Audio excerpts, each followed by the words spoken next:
I'm not sure why SpongeBob specifically needs to collect golden spatulas in order to progress through levels, but it's fine, it's fine. It makes sense in the game, I guess. I mean, in SpongeBob's aesthetic thing. Ooh, boy. Anyway, so yeah, it makes sense why that they would have this, so it's not, like, 100% bad. It's just, don't know how spatulas help you against robots, but okay. And here's Mermaid Matt, voice actor that they couldn't get at the time. Huh? What? Oh, yeah, it's that Sponge kid. And now, what was I supposed to tell you? That Patrick is surrounded by robots and needs my help. Huh? Oh, no.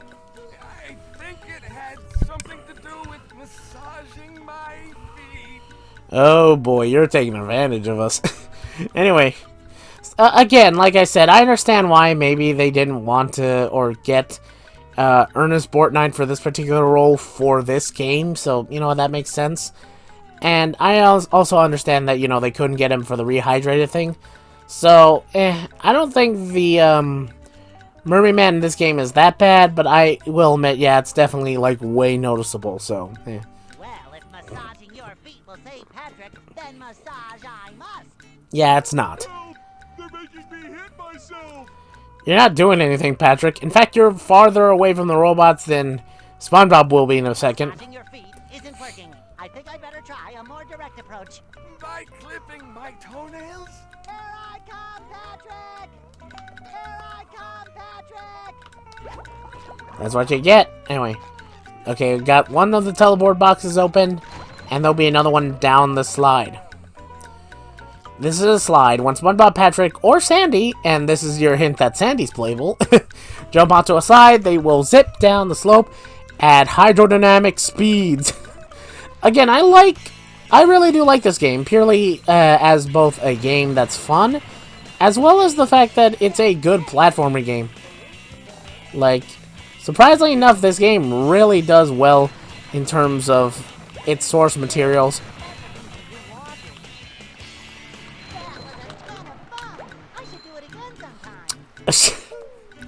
Well, I missed a good amount of boxes, but hey, at least I got the sock, and at least I was able to get it, I guess. I don't know, I just wanted to do that alternate path because it's like, oh, well, here, it's an alternate path that I'm pretty sure some people might know about.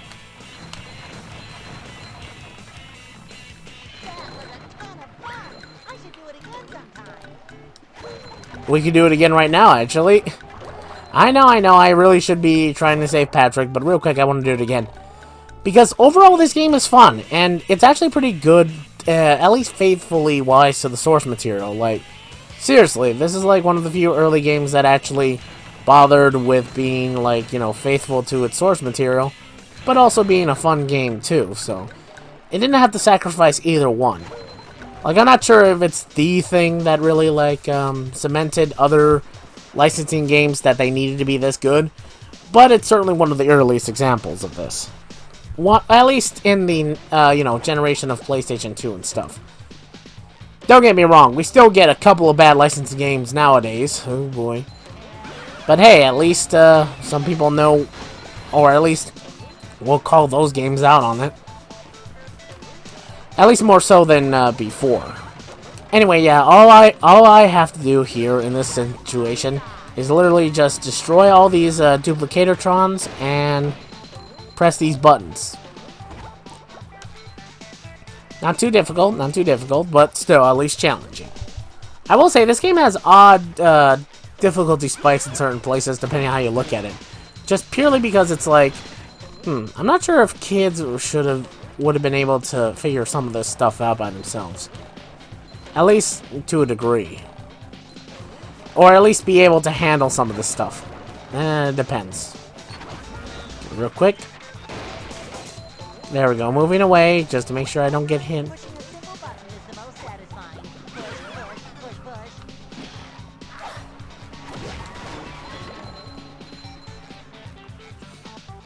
Ooh.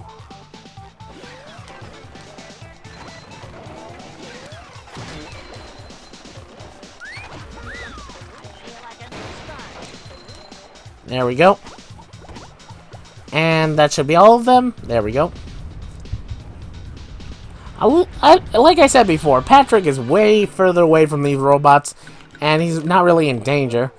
Doesn't mean I wouldn't save him, it's just feels a little bit odd to say that he's, in danger, Also, I will say, overall, just the little bits of stuff here and there, like how much, like, SpongeBob, in terms of how faithful this is to the source material, is added into this game, is actually pretty endearing and pretty cool. Because it's like, the health bar is SpongeBob's underwear. And anytime you pick up the underwear, the other characters will talk about it. The golden spatulas are collectibles because, hey, SpongeBob likes fry cooking and these are important to him. Although the shiny objects may seem kind of just generic, at least it's somewhat self-aware. Plus, they look like the flowers like in the sky as you see. Like, hey, it looks like a flower, so shiny objects. So that makes sense. Overall, this whole thing is a pretty good, like, licensing game, like, as just a representational whole thing. So that's pretty cool. Woo! Thank goodness you're safe, Patrick. Well, of course, SpongeBob. Why wouldn't I be? You just said you were getting hit, or, they were hitting yourself. Well, the robots and the... Oh yeah, I found this for you. I don't know what it is, but it looks important. I was trying to dodge the question. Thanks, Patrick. Thanks, Patrick. I tell you what, all that running around has left me pooped. Why don't you continue on for a bit? Okay. And that's how Patrick is now playable, or at least he's an introduction to him. So basically, Patrick can do whatever SpongeBob does, except for a few things. He doesn't have a, jumping attack like an uppercut. He only has a forward attack, which in the rehydrated game, he actually can do this in mid-air, which is kind of cool, but unfortunately doesn't make him any better here. Or, here he's unfortunately not really great. Because, hey, you can't attack in mid-air, so unfortunately that's kind of something. But he also has a belly slam attack, which can actually stun enemies with that shockwave. So keep that in mind. Anyway, let's collect the spatula we just had. Patrick, since we do need these things, you'd think you'd at least be able to, I don't know, give these things to me? I mean, come on. Throw fruit, or a melon.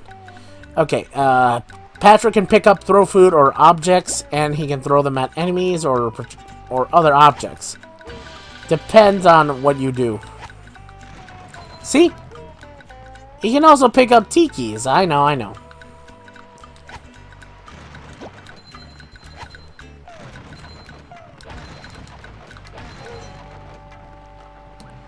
Oh, wait, what did it say? Oh, yeah, this is a bus stop. This is where you switch out characters like SpongeBob, Sandy, or Patrick. By the way, you can only ever play as SpongeBob in a level, but you can switch between Patrick or Sandy. But it only really depends on the level or the level. In the level, so you're not really going to be able to, switch between all three, so... That's kind of a shame, but I understand it makes sense at the time. Really wish in the Rehydrated Trilogy there was a mode that you can unlock called just play as any character. Like, you could try to play as Patrick throughout most of these platforming levels, or as Sandy, honestly. That'd be pretty cool. I don't know. I think it'd be pretty cool. Anyway, by the way, yeah, I think it mentioned this in the text, but if you pick a throw fruit out of its picnic thingy, it'll immediately start to decay and it'll break by itself after a while. So whatever you do, make sure to, use the throw fruit before it disappears. Because it'll flash black in a few seconds, like... Yeah, see, it'll start going dark and then it'll start flashing. Which will give you a fair warning as to when it's, about to go away. The other fruit, the frozen fruit, or the... Is that what it was? Or is it an ice fruit? It'll also disappear like that too, so keep your eye out on that. Ooh, Thunder Tikis. These are explosive barrel things, basically. These will go boom if you touch them, which you can use to your advantage. Or you could just do that. You can use them as projectiles or throw them at enemies in order to do extreme amounts of damage. Or you could do that.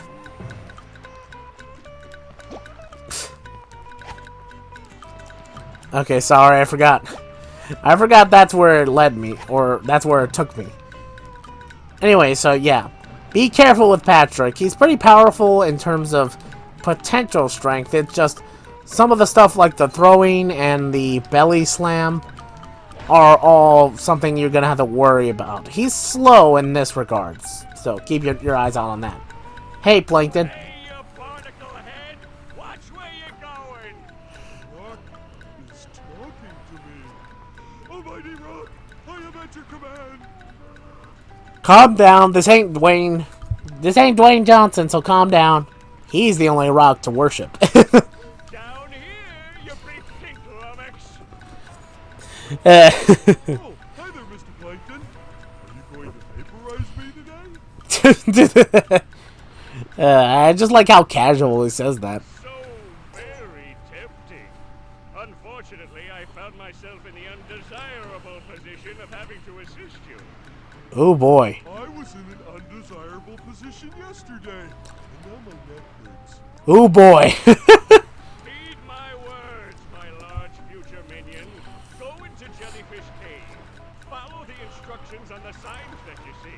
At the end of the caves, you'll still be a big pink idiot, but you'll know enough to help defeat the robots and get me back into the chum bucket. Oh boy. Well, then will you vaporize me? Why do you want to be vaporized? Like, seriously, does it, like... I don't get it. I might spare your life so I can force you to work in my sweatshop making low-quality... Oh, thank you. Oh, sorry. I thought he was gonna... I thought he was gonna say something else, or it was gonna be another text box. But hey, I guess Patrick's into low minimum wage jobs, I guess. Now, don't at me. You know I'm right about that. Okay, real quick. Bellies flop. There we go.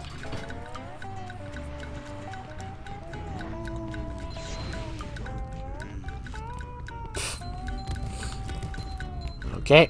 I do like the simple, like, words that SpongeBob and Patrick say about certain areas sometimes, so that makes sense to me. It's just that, keep in mind, this does mean that, you know, they're going to be spouting off some of the stuff. What's the word?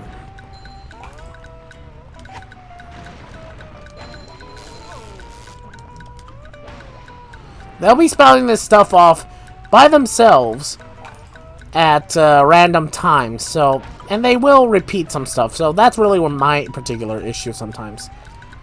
It's like, unfortunately, he and SpongeBob and Patrick end up just repeating certain lines here and there, and some of them are okay, some of them aren't the best, and some of them are just repeats of what they just said.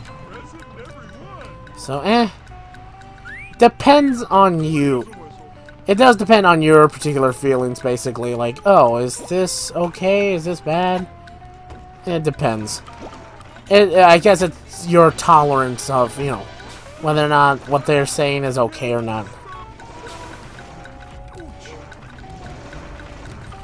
I will say, also in the Reunited trilogy, from what I saw, those spike things actually have a tell. They actually show you when they're about to come up and shoot you and that stuff. Which, in all honesty, is pretty good to have. I really wish it was also in this game. But, you win some, you lose some with the choice of game you play. Again, I did want to get the original trilogy. I keep on calling it a trilogy. It's not a trilogy. It's only, like, one game. Anyway, I wanted to get the rehydrated version.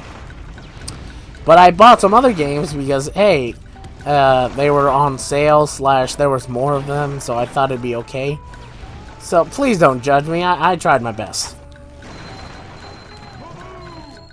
Okay. Yeah, Jesus. Okay, yeah, I know about the wall fruit thing. Oh, for Pete's sake. Where'd the fruit go?